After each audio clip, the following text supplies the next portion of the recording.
Assalamualaikum warahmatullahi wabarakatuh. Waalaikumsalam warahmatullahi wabarakatuh.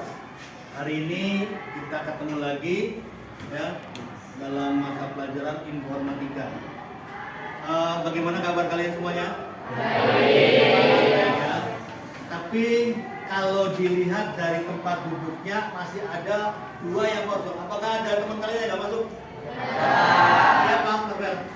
Yang masuk yang pertama itu ada Uzapa izin. Uzapa izin. Yang satu? Lagi Sabika, Pak. Sabika sakit. Ya. Oke.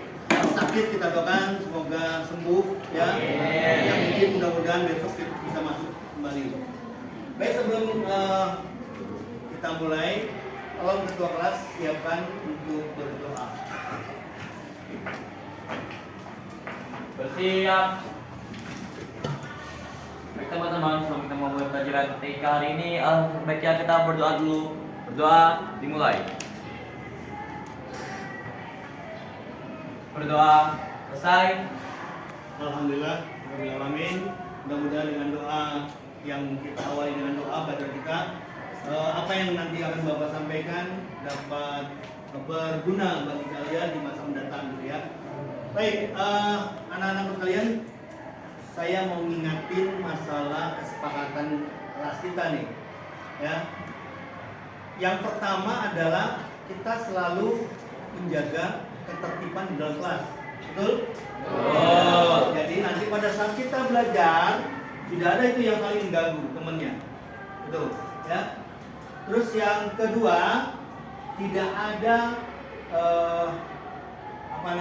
siswa yang tidak tahu aturan tentang membuang sampah, gitu ya. Jadi tidak ada sampah yang ada di fasilitas. Saya lihat sampah-sampah tidak ada. Cukup bagus kelas ini, rapi dan bersih, ya. Ingat, kalau kita belajar dalam kondisi bersih, kita semuanya sehat semua. Ya. Nah, sekarang sebelum kita mulai belajar, Bapak mau ice breaking dulu, ya.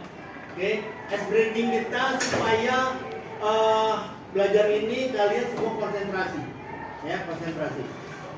Baik, Bapak akan mulai dengan kata konsentrasi dimulai. Nanti kamu langsung juga menghitungkan, ya, mengikuti, ya. Terus cluenya adalah siswa. Jadi Bapak akan berkata kalau ada kata-kata siswa, berarti kamu mengikuti apa yang Pak Guru suruh. Tapi kalau tidak ada siswa, berarti tidak usah dilakukan, ya. Oke, supaya konsentrasi. Baik, konsentrasi dimulai. Konsentrasi dimulai. Siswa memegang alat tulisnya. Ada yang memegang? Ya. Oke, semua pegang, betul konsentrasi. Yang kedua, siswa mengangkat alat tulisnya. Oke, konsentrasi juga. Siswa menggoyang-goyangkan alat tulisnya. Iya, konsentrasinya bagus. Tepuk tangan semuanya. Ada yang tidak konsentrasi. Yang tepuk tangan berarti tidak konsentrasi. Karena tidak ada kata Siswa. Silakan, kita akan mulai materi hari ini, ya. Kita ada 3 jam pelajaran. Kita masih sama materinya dengan minggu yang lalu, yaitu tentang apa namanya, kemarin kita belajar apa? Berpikir komputasional, betul. Nah, tapi berpikir komputasional itu ada 4, ya, ada 4 pilarnya. Siapa yang tahu pilarnya 4? Ya, Jasmine. Dekomposisi, pengenalan pola, Abstraksi dan algoritma. Nah, yang 3 yang di atas tadi sudah kita pelajari, ya. Sekarang atau minggu ini kita akan belajar tentang algoritma, gitu, ya.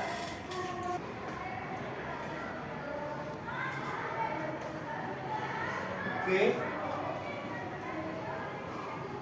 Tapi sebelumnya kita mulai tentang berpikir komputasional, saya ingin melihat dulu, yaitu asesmen diagnosis untuk mengetahui siswa-siswa yang mempunyai 3 perbedaan pembelajaran.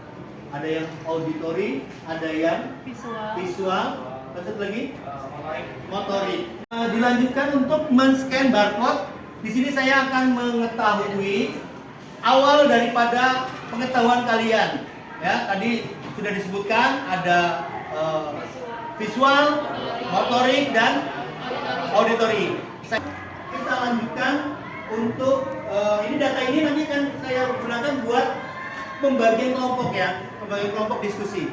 Baik, sekarang kita lihat selanjutnya pertanyaan pemantik untuk materi hari ini, yaitu apa yang biasanya dilakukan oleh kalian setelah bangun tidur sampai kalian tidur kembali? Siapa yang mau jawab? Oh ya. Biasanya setelah saya bangun tidur untuk hari Senin sampai Jumat itu biasanya mandi. Setelah mandi saya makan di rumah atau ya langsung berangkat, siapin buku dan lain-lain. Dan berangkat ke sekolah. Oke, ada lagi? Apa sama? Kalau saya Jasmine? dari setiap Senin sampai Jumat saya bangun tidur, saya buka HP, habis itu saya ke kamar mandi, terus saya sholat, habis itu saya langsung berangkat ke sekolah siap-siap.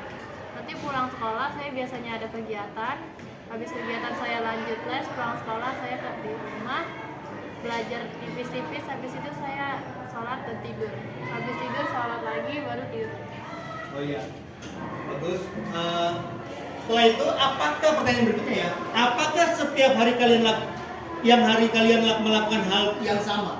Kira-kira melakukan nggak yang sama? Iya. Melakukan yang sama? Iya. Tapi, Senin sampai Jumat. oh Senin sampai Jumat sama. Di hari pertanyaan ketiga, kegiatan apa saja yang selalu diulang setiap harinya? Siapa yang mau jawab? Marvel? Makan, mandi, dan tidur, Pak. Makan, mandi, tidur. Sholat, belajar. Sholat, belajar, itu yang biasa dan terus dilakukan ya. Oke, betul. Nah, kenapa Bapak bertanya pertanyaan seperti ini? Karena kaitannya dengan yang kita kan pelajari yaitu algoritma, gitu ya. Algoritma ini adalah selalu mengulang, ya. Apa yang dilakukan algoritma itu bentuknya pengulangan, gitu. Nah, nanti kita akan ketahui. Tadi sama, ya. Baik, kalau gitu kita lihat sekarang tujuan pembelajaran yang akan kalian capai di materi ini. Yaitu saya nanti akan melakukan game turnamen atau pemecahan masalah secara kolaboratif dan komunikatif. Lalu kalian diskusi, terus studi literatur dengan membaca-baca buku, yang lihat di buku. Peserta didik mampu yang pertama menentukan kegiatan sehari-hari yang menerapkan sistem algoritma. Tadi sudah ada contoh-contohnya tuh ya. 2. Lalu menganalisis komponen berpikir komputasional berdasarkan permasalahan dalam kehidupan sehari-hari. Yang ketiga, merencanakan mekanisme kerja kolaboratif dalam menyelesaikan suatu permasalahan berdasarkan prinsip dengan tepat secara kritis. Itu yang kita akan pelajari dan kita akan capai dari pembelajaran hari ini. Lanjutnya, langkah-langkahnya tadi sudah saya terangkan, ada game, ada literatur ya. Nah, ini langkah-langkahnya. Yang pertama adalah kalian nanti akan membuat kelompok diskusi ya, membuat kelompok diskusi. Lalu nanti ada elektronik LKPD-nya, saya akan kasih lagi di sini. Lalu yang ketiga, baru kalian mengidentifikasi permasalahan, dilihat di LKPD-nya apa sih permasalahannya. Di dalam kelompok kalian nanti akan dibagi menjadi 3 tim ya. Satu kelompok itu ada 3 tim. Yang pertama yaitu tim input. Input itu nanti kalian akan melihat masalahnya. Oh, masalahnya itu kita disuruh ini. Itu tim input. Nanti setelah tim input memasukkan kode-kodenya, diserahkan kepada tim kedua yaitu tim proses. Tim proses akan melakukan pemrosesan. Setelah tim proses melakukan pemrosesan, diberikan lagi ke tim ketiga yaitu tim outputnya. Ini sama aja pemecahan masalah dengan komputer. Komputer itu menggunakan IPO, input process output. Nah, di dalam pemecahan masalah diskusi ini kita menggunakan seperti itu, IPO juga ya. Terus menyusun strategi, merancang strategi, melakukan presentasi dan memberikan kesimpulan daripada hasil diskusi ya. Nah, sekarang Apa yang kalian ketahui tentang berpikir komputasional? Izinkan saya menjawab, Pak. Ya, Lutfi. Apa Lutfi? Kalau misalnya berpikir komputasional berdasarkan dengan namanya yaitu berpikir komputasional, ini diartikan sebagai berpikir layaknya sebuah komputer. Nah, dalam pengaplikasiannya, terutama kita bagi seorang pelajar tuh dituntut untuk berpikir layaknya komputer untuk memecahkan sebuah masalah, menyelesaikan masalah dalam kehidupan sehari-hari. Nah, berpikir komputasional ini biasanya digunakan untuk menganalisis data, memproses data, ataupun mengambil langkah-langkah yang logis dan juga efektif. Itu aja supaya yang kita tahu. Oke, tepuk tangan buat Lutfi. Sebenarnya kemarin sudah saya jelaskan yang berpikir komputasional, Lutfi sudah paham nih. Yaitu berpikir komputasional adalah cara berpikir untuk menyelesaikan persoalan, ya. Dengan caranya bagaimana menyelesaikannya? Jika dikembangkan dapat dilakukan oleh komputer. Tadi yang saya terapkan di kelompok ada input, proses, output seperti itu. Ya, yang dikatakan dengan Lutfi juga benar. Dengan demikian kita akan belajar bagaimana menyelesaikan berbagai masalah dengan cara yang efektif dan efisien. Permasalahan kita di sehari-hari itu banyak, ya. Nah, kita dicoba untuk membuat permasalahan itu kita buat supaya kayak komputer menyelesaikannya. Kok komputer cepatnya kerjanya? Karena di dalam komputer itu ada sistem 3 tadi. Ada yang sebagai input, ada yang proses, ada yang output. Nah, manusia kalau itu akan bisa secepat komputer akan mengerjakannya. Dan yang satu lagi, ya, ini dasar kalian untuk menjadi seorang programmer, tapi tidak dipaksakan. Kalian tidak harus menjadi programmer di sini, tapi menjadi direktur perusahaan juga harus bisa berpikir komputasional. Menjadi seorang pemimpin pakai ini juga. Gitu. Ya, jadi kan ada menyelesaikan berbagai persoalan dengan cara yang efektif dan efisien. Itulah berpikir komputasional. Oke. Lalu berpikir komputasional tadi yang dikatakan Jasmine ada 4 pilar. Tadi ada di komposisi, ada atraksi, pengenalan pola, dan satu lagi algoritma. Ya, sini di komposisi, lalu pengenalan pola, abstraksi, dan algoritma. Kita nanti akan belajar yang tentang nomor 4, algoritma. Ya, apa itu?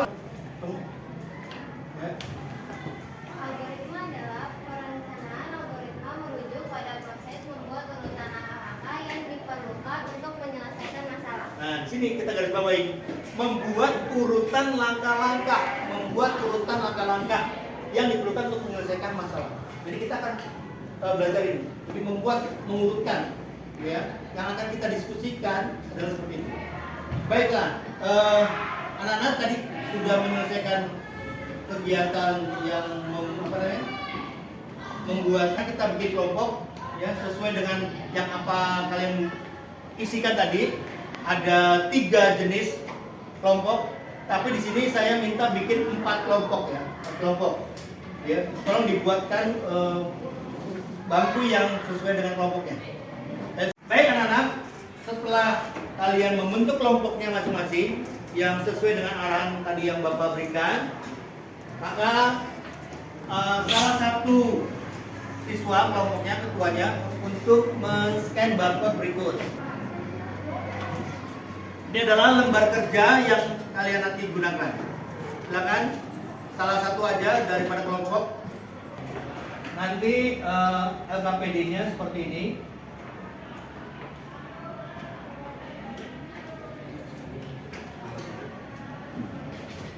Oke, ini adalah lembar kerjanya yang kalau kalian lihat di pas setelah dibuka, yaitu lembar kerja peserta didik dan informatika berpikir komputasional.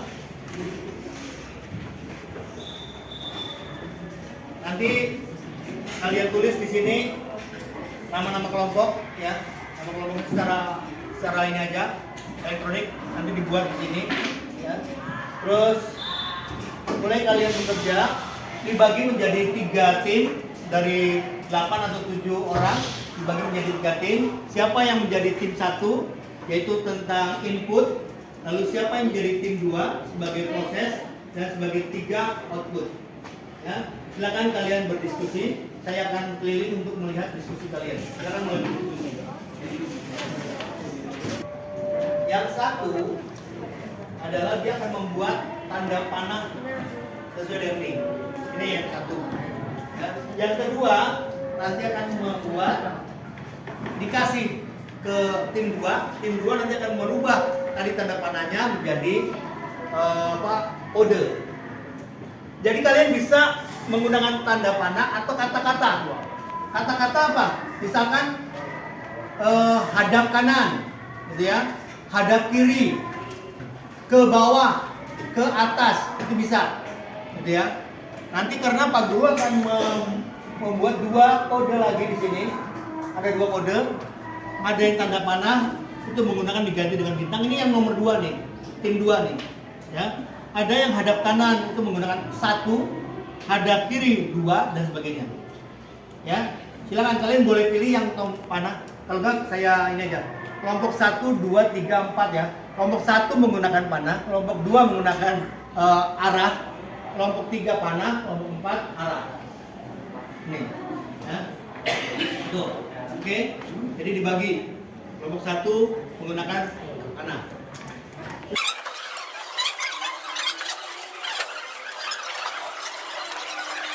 Kelompok 2.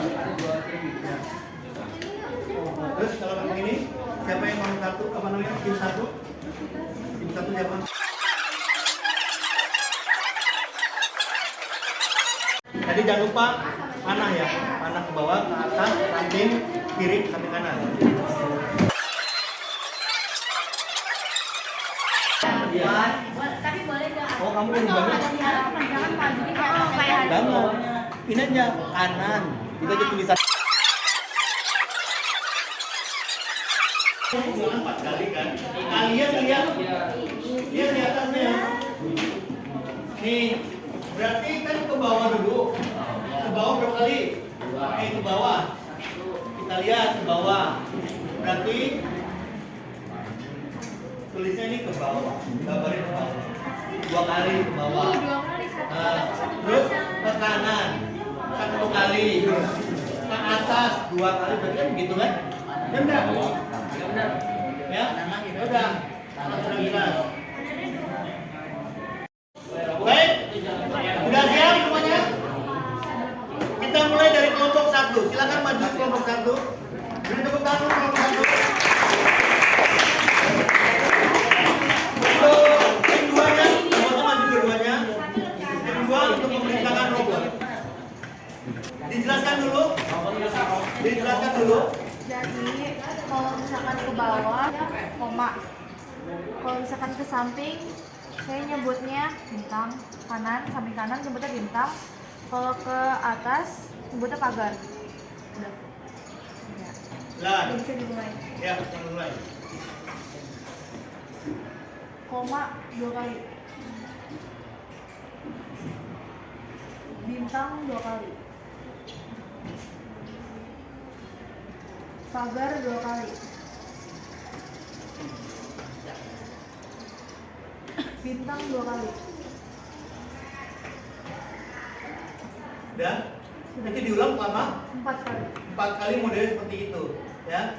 Jadi tim atau kelompok 1 sudah mempraktekkan dengan robotnya menggunakan kode yang diberikan oleh kelompok tim 2. Beri tepuk tangan untuk kelompok 1. Jadi ini Pak, kalau hadap kanan itu 1, kiri 2, atas 3, bawah 4. Oke, jadi mana berapa blogernya? Robot udah gampang, robot. Apa? 4 2 kali. 1, 2. 2. Ya. 1 2 kali. Nah, tadi sudah ditampilkan kelompok-kelompok yang presentasi ke depan, yaitu kelompok 1 dan kelompok 4. Sekarang tinggal tanggapan dari kelompok 2 dan kelompok 3. Untuk kelompok 2 menanggapi kelompok 4. Kelompok 3 menanggapi kelompok 1. Baik, kita mulai dari kelompok 3 dulu untuk menanggapi kelompok 1. Silakan siapa yang mau menyampaikan? Menurut saya untuk kelompok 1 tuh udah bagus sesuai dengan kelompok yang saya proses, entah tanda-tandanya ataupun langkah-langkahnya sudah sesuai. Sudah sesuai Ya. dengan kelompok 3 dan kelompok 1 sudah. Oke, beri tepuk tangan untuk 3 dan 1. Selanjutnya untuk kelompok 2 menanggapi kelompok 4. Silakan tanggapannya. Dari kelompok 4 itu kurang konsentrasi aja apa yang diperintahkan oleh si Fahri. Jadi ada kesalahan sedikit tadi. Dari yang tim proses ke output masih ada yang salah gitu. Ya. Oh ya, jadi ada beberapa instruksi yang tidak dilakukan oleh robot dengan benar. Oke, baiklah, nanti akan ada perbaikan di kelompok 4. Tolong perintahnya tadi, padahal lebih gampang ya 1, 2, 3, 4 untuk dihafalin. Cuman robotnya nggak hafal gitu ya. Error. Oke, baiklah, kalau gitu diskusi kita untuk materi algoritma kita cukupkan sekian. Tapi sebelumnya saya pengen dengar kesimpulan daripada kalian tentang algoritma. Siapa yang mau memberi kesimpulan? Oh, baik, Sarah, silakan. Kesimpulan yang aku dapat dari pelajaran kali ini adalah algoritma merupakan sebuah pola yang berulang berdasarkan data yang ada. Jadi pola yang berulang dan data yang ada. Oke, betul. Kalau misalkan ada nggak yang berpendapat dengan kehidupan sehari-hari kita bisa nggak pakai pola algoritma ini? Bisa. Bisa ya? Bisa. Jadi contohnya apa? Contohnya? Sosial media. Kegiatan. Sosial media. Sosial media. Iya. Itu diulang. Kita akan coba algoritma di komputer. Ya anak-anak ya. Minggu depan kita ulang lagi, tapi menggunakan komputer. Baik, tidak ada yang bertanya atau ada yang bertanya untuk kali ini? Cukup? Cukup. Baiklah, karena waktunya juga sudah habis, saya akhiri pertemuan kita minggu ini dengan harapan apa yang kita pelajari tadi dapat berguna buat kita semua. Amin ya robbal. Amin. Wassalamualaikum warahmatullahi wabarakatuh.